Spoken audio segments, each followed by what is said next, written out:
let's take another look at the problem that we just worked out with multiplication.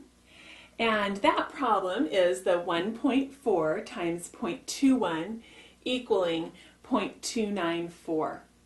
So this makes sense if we also take a look at this problem as fractions. So let's see the fractional equivalent of 1.4 and 0.21. We're going to multiply those two together, and we can see in another way how these multiplication of decimals work out. So 1.4 with fractions is equivalent to 14 tenths, and 0.21 is equivalent to 21 hundredths. So 21 over 100. So if I multiply these two together as fractions, I would multiply 14 times 21, which equals 294. So I would have 294 in my numerator. And then in my denominator, 10 times 100 equals 1,000. So you can see that in this fraction I have 294 thousandths. And so written then as a decimal and converting that from fractions to decimals, I know that I would write this as 0.294, which is 294 thousandths. When you're multiplying decimals, you can remove zeros that don't make a difference to the answer, and this ends up simplifying your problems quite a bit.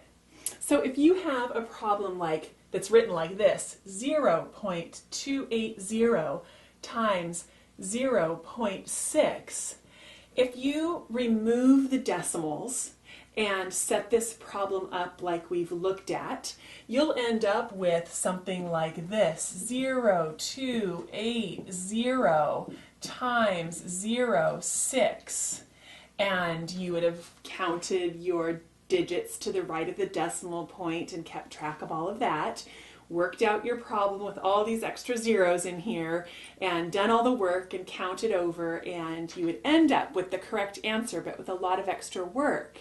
And so what you can do on these problems is you can look at the decimal numbers and remove unnecessary zeros.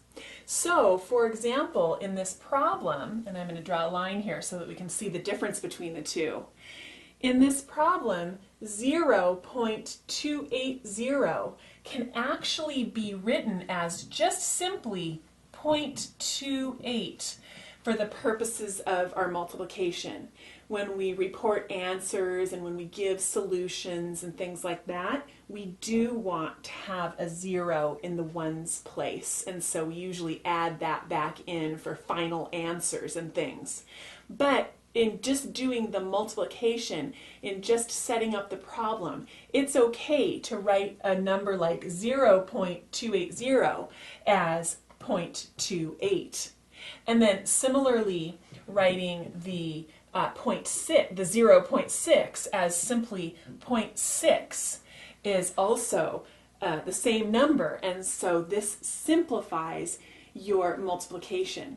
So if I now am going to set this up removing my decimals, I would simply have a problem that looks like this, 28 times 6. And again, I would make sure that I'm counting that I have 3 digits in my decimal places, and I would make sure that once I did the math and the calculations here, that I would make sure that my answer has 3 digits to the right of the decimal point as well.